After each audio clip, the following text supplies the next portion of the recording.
Hello and welcome to the No One Asked You podcast. I'm reading The Wheel of Time for the first time and sharing the experience with you.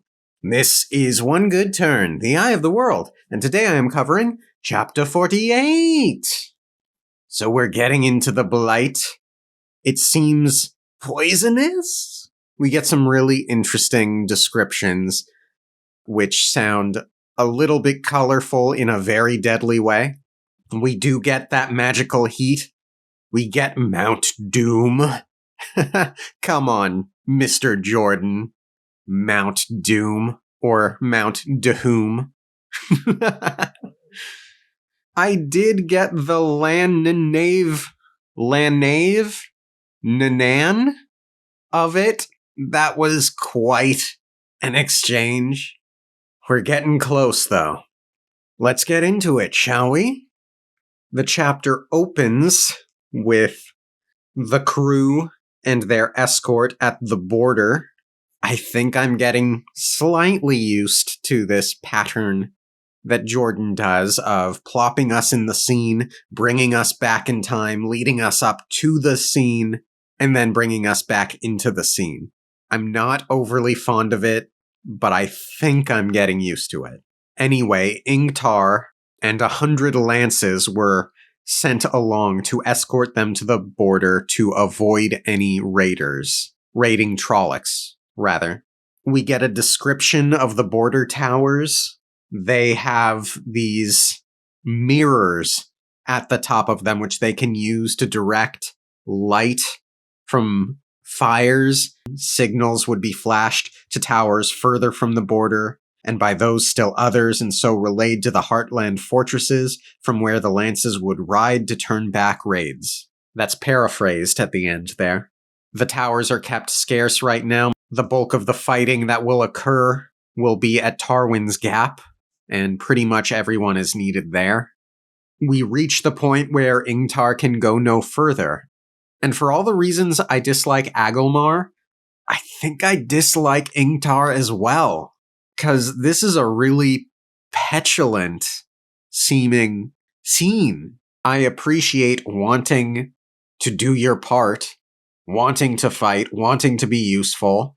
It's a little worse coming from Ingtar because he's not the guy in charge. So it just strikes me as petulant a bit. He says, "Your pardon, Moraine Aes Sedai. Pardon, Daishon. Pardon, Builder. Lord Agelmar commanded me to go no further." He sounded unhappy about it, disgruntled at life in general. "That is as we planned, Lord Agelmar and I." Ingtar grunted sourly. "Pardon, Aes Sedai," not sounding as if he meant it.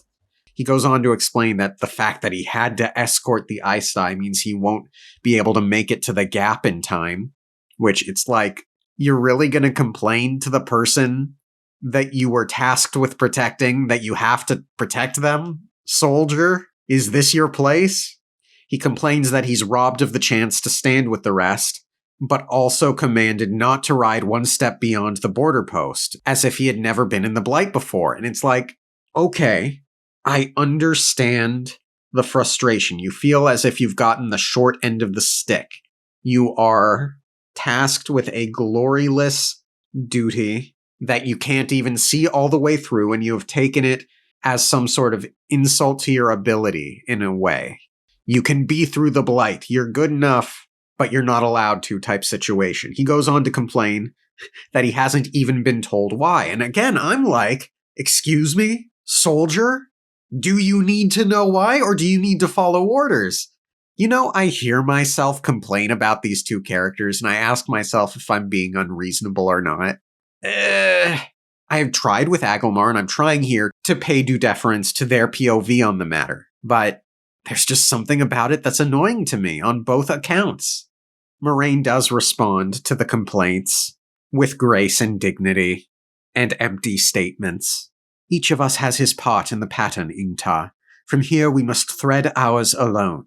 And then we just get the most petulant, "As you wish, Aes Sedai. I must leave you now and ride hard in order to reach Tarwin's Gap. At least I will be allowed to face Trollocs there." Excuse me. If you want to complain to Agelmar after the fact. Nynaeve does ask an important question, though. Are you truly that eager to fight Trollocs? And Ingtar explains, "That is what I do, lady. That is why I am." I appreciate it, but I'm still more annoyed than not. He turns to Lan, says something in a different language, and ends with, "Peace favor your sword," and leaves. Egwin asks why they use peace in that way, the word, and Lan replies, "When you have never known a thing except dream, it becomes more than a talisman." That's neat. It's a melancholic sentiment. Oh, melancholic. Great word. Several episodes back, I was trying to express a feeling that wasn't quite bittersweet. I wish I could remember the exact moment off the top of my head. Maybe it will by the end of the episode, but melancholic is the great word for it. Well, anyway, they push past the stone border post. Rand looks behind and watches the lances leave, and then we get the line, "That morning the gates of Faldara had opened with the dawn," and I'm like, haha, I have caught this. We are now entering a flashback.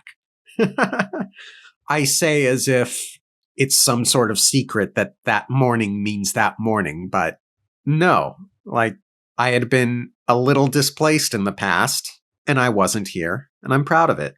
But the flashback basically retells the several different groups that left Faldara that morning. First, the main contingent of soldiers that were headed toward the Gap. There are no cheers. It is a somber environment, but all of the soldiers look forward with purpose. Eastward, they would join other steel serpents from Fal Moran, behind King Ishar himself with his sons at his side, and from Encore Dale that held the eastern marches and guarded the spine of the world, and it lists a bunch of places. Another exodus had begun at the same time using the King's Gate that led out on the way to Fal Moran, carts and wagons, people mounted and people afoot, driving their livestock, carrying children on their backs. Basically, the civilians heading toward hopeful safety should the worst happen. The smallest column went out of the Malkir Gate. Left behind were a few who would remain, soldiers and a sprinkling of older men, their wives dead and their grown children making the slow way south. A last handful so that whatever happened in Tarwin's Gap, Faldara would not fall undefended. All in all, it's a very serious, ominous setting. I think somber really is the good word for it. Ingtar's Grey Owl led the way, but it was Moraine who took them north, the most important column of all and the most desperate. They continue on for at least an hour. The warder keeps them at a hard pace, and at this point, I guess we're back in normal time. And Rand is wondering when they're going to reach the Blight. At a certain point, he starts feeling warmer and warmer, which I took as a sign to mean that they're probably in the Blight. There's a little golden space, metaphorically golden, when Egwin says, "This is the best weather we've seen all year." And she takes off her cloak, but Nynaeve says, "It feels wrong." And Rand agrees. The wrongness went beyond the first warmth he could remember out of doors this year. It was more than the simple fact that it should not be so warm this far north. It must be the Blight, but the land was the same. The sun is described as a red ball, which is scary. And the farther they get, everyone starts undoing their clothes and they start sweating. Oof. Very few of them are particularly comfortable. Loyal is a bit embarrassed about his fur, and he says he doesn't like the heat and the damp. Rand realizes it was damp. It felt like the mire in the depths of summer back in the Two Rivers. And he notes only Perrin, still in his coat, was breathing easily. Perrin and the warder. Whatever wolfish stuff is going on, it seems to be protecting him in some way, which I don't think is unexpected. Or he could just be hiding it, because I guess the thing with certain kinds of animals is even if they're sick, they'll hide it so as not to appear sick. I wonder how much of that is at play with Perrin here. I do think he's a bit more protected, though. Rand sees that there are a few leaves starting to grow, not all of the trees are dead, and he reaches out to touch one. It's described as sickly yellow, mottled the red of the new growth, and the black flecks like disease. So that sounds very poisonous to me, personally. I imagine a vibrant yellow and a vibrant red with black. not unlike a poisonous-looking frog. But he stops himself, and the warder says, "I told you not to touch anything. Flowers can kill in the blight, and leaves maim." So I'm surprised he didn't reach out to stop Rand from touching the thing. There's no description of him doing as such. It does seem like Rand stopped himself, which is good. And he goes on to explain that there's this bug called a stick. It only bites those who touch it. It hides in the leaves, and basically it starts externally digesting you. The saliva does, of the stick. And the only way to stop it is to cut off the limb. But it won't bite you unless you touch it. So naturally, Rand pulls his hand back. Lan explains that they are in the fringe of the blight, and that the real blight still lies ahead. There are things in the blight that hunt by sound, and some may have wandered this far south. Sometimes they cross the mountains of doom, or mountains of Doom. I make fun, it's, I'm sure, doom. Much worse than sticks. Keep quiet and keep up if you want to stay alive. The farther into the blight they get, the more leaves they see. They're all stained and spotted, yellow and black and red, like blood poisoning. Every leaf and creeper seemed bloated, ready to burst at a touch. Flowers hung on trees, weeds in a parody of spring, sickly pale and pulpy, waxen things that appeared to be rotting while Rand watched.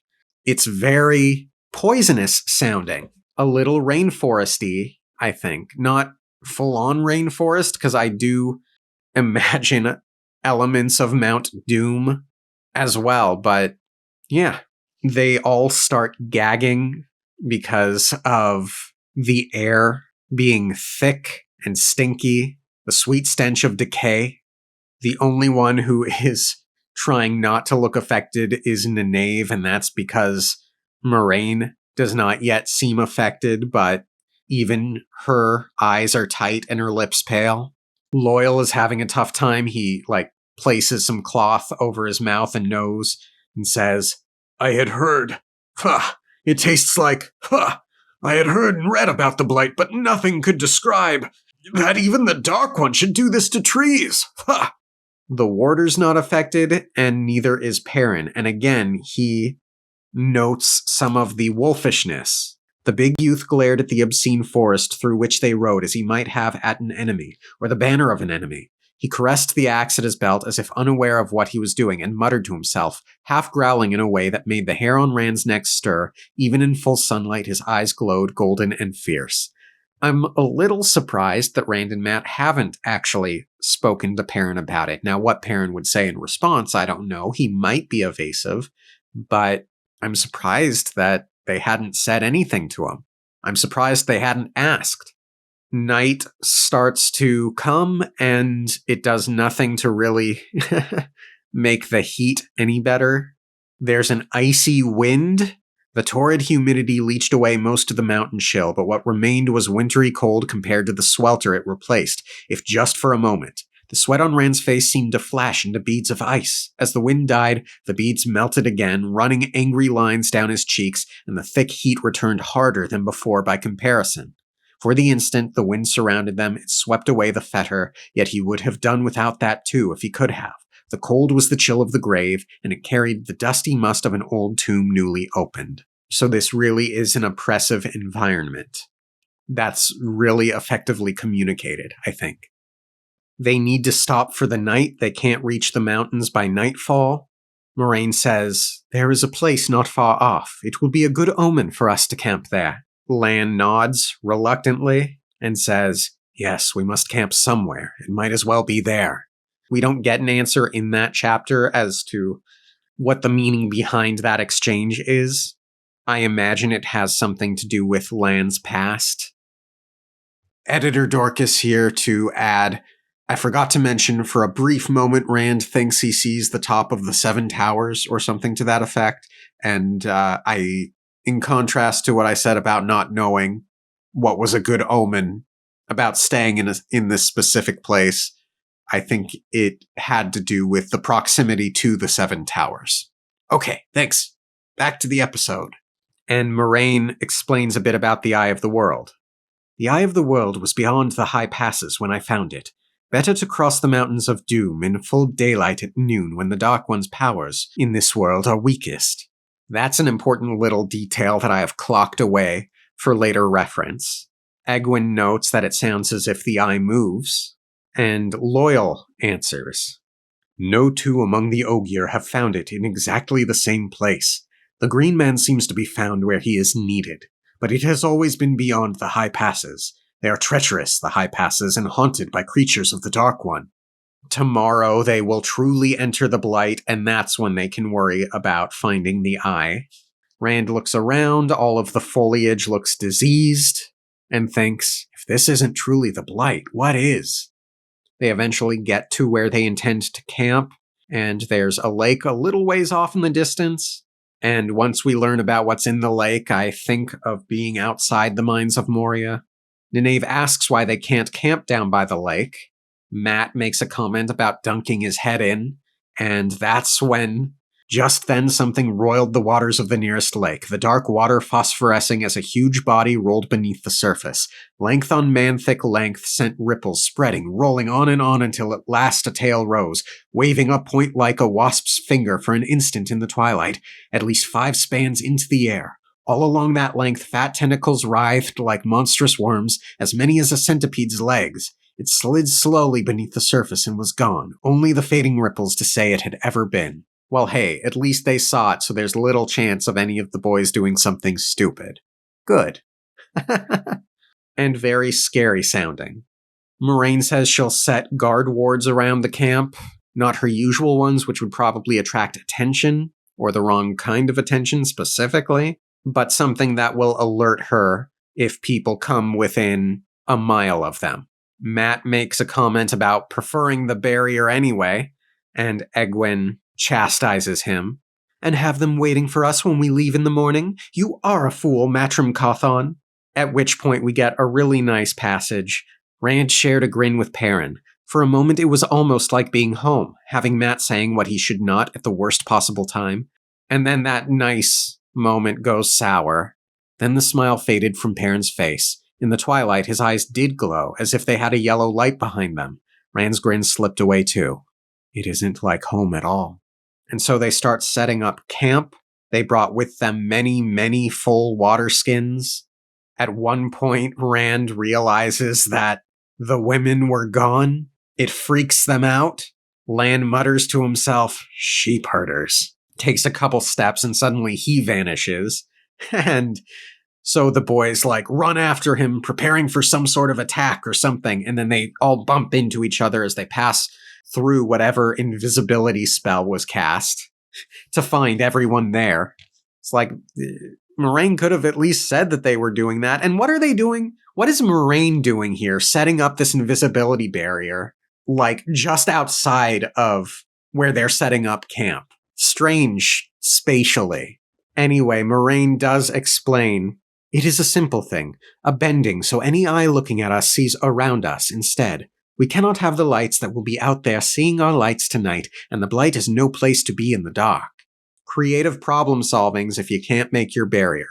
Sure, great, cool. Egwene proudly proclaims, "Moraine Sedai says I might be able to do it. She says I can handle enough of the one power right now."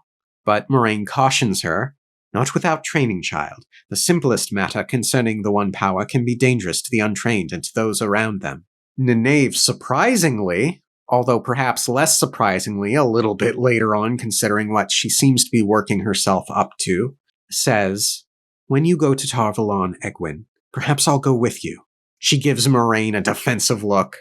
"It will do her good to see a familiar face among strangers. She'll need someone to advise her besides Aes Sedai." Moraine approves of the decision. Egwene laughs and claps her hands, and then Egwene invites Rand to go to Tar Valon as well. And you can more or less see now, I think, that Egwene is more open to a potential relationship here.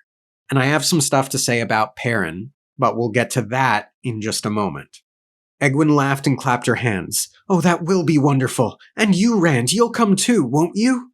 Rand stops mid-crouch. Her eyes are bigger, brighter like pools he could lose himself in. She appears embarrassed briefly and deflects. Perrin, Matt, you two will come, won't you? We'll all be together. Matt gives a grunt, Perrin shrugs, which she takes as assent, and then Egwene says, You see, Rand, we'll all be together. Rand has a crush thought. Light, but a man could drown in those eyes and be happy doing it. He asks if they have sheep in Tarvalon, because that's really all he knows how to do, but Moraine says she can find something for them to do in Tarvalon. Not hurting sheep, but something they'll find interesting. And a couple of things run through my mind there. First off, what Egwene's doing here is very sweet. It's a sweet moment, if not rife with idealism in the face of imminent danger. But I do consider her anticipating training them as warders, and I do anticipate Egwene wanting Rand to be her warder, which, sure enough, we get in a couple of paragraphs. But I also consider whether or not Moraine knows that one of them is the Dragon Reborn and is considering training them, which is rife with its own things to contemplate on, such as the corruption, or if there's some other thing. I feel like it might be the third option of these three things, although training like a warder would certainly be something to do as well. Egwene says, I know. I will make you my warder when I'm an Aes Sedai. You would like being a warder, wouldn't you? My warder? She sounded sure, but he saw the question in her eyes. She wanted an answer, needed it. I'd like being your warder, he said. And he thinks she's not for you, nor you for her. Why did men have to tell me that? Poor Rand. This seed will grow into significant doubt that will ruin whatever relationship they do end up getting into, and it'll be a self-fulfilling prophecy, I'm sure. But this is the moment where I thought about Perrin, because my recollection is that Perrin also likes Egwene, and I sort of thought that Egwene kind of liked Perrin in their solo duo adventure. So really, I just read this and thought to myself, poor Perrin, more than anything else. Rand has trouble sleeping, understandably. The warder is off a little ways, and to Rand's surprise, Nynaeve goes up to him. Nynaeve offers him some tea, and for half a moment there, I had a humorous thought to myself of, if it's so hot, how are they drinking tea? Why? I mean, not how, why? Surely that would make things worse, wouldn't it?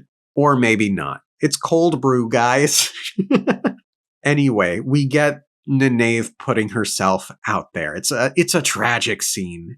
Self-imposed misery scene. Nynaeve says, I should have known you would be a king. And her voice trembles slightly, so this is something she's perhaps a bit nervous about. Lan says, I am not a king, Nynaeve. Just a man. A man without as much to his name as even the meanest farmer's croft. Some women don't ask for the land or gold, just the man. And the man who would accept her to accept so little would not be worthy of her. You are a remarkable woman, as beautiful as the sunrise, as fierce as a warrior. You are a lioness, Wisdom. It's all very romantic, very high fantasy type stuff, I guess. That's not quite right. There's a word for what this is. Soapy? Soap opera-y? It's closer. A wisdom seldom weds. But if I go to Tarvalon, it may be that I will be something other than a wisdom. Aes Sedai marry as seldom as wisdoms. Few men can live with so much power in a wife, dimming them by her radiance whether she wishes to or not. Yeah, it's a common, I think, idea among women in particular, to think that men can't handle strong women, or some thing like that. I think that idea is often wielded as some sort of justification for misandry, when the more nuanced element of it is that I think there's something about masculinity that makes men want to be the caretaker, the provider, and there are different shades of it, depending on, I guess you could say, one's station in life or wherever it is that they are, that makes it more difficult for some men to be with women who outperform them in certain areas of life. And I think different people have different comfort levels, and it works on different axes. The world is much, much more nuanced, but there really is something core to masculinity and manhood that makes men want to be the provider in a relationship. And that's not even to address the women's side of that equation, in which I don't particularly feel like possibly putting my foot in my mouth on. But I feel fairly confident that Kite has commented on this topic on some episode of mine in one of the Sanderson series on the channel. So I'll let that exist where it is. Anyway, the scene continues. Some men are strong enough. I know one such. If there could have been any doubt, her look left none as to whom she meant. All I have is a sword, and a war I cannot win, but can never stop fighting. I've told you I care nothing for that. Light, you've made me say more than is proper already. Will you shame me to the point of asking you? I will never shame you. The gentle tone, like a caress, sounded odd to Rand's ears in the warder's voice, but it made Nenave's eyes brighten. I will hate the man you choose, because he is not me, and love him if he makes you smile. No woman deserves the sure knowledge of widow's black as her bride price, you least of all.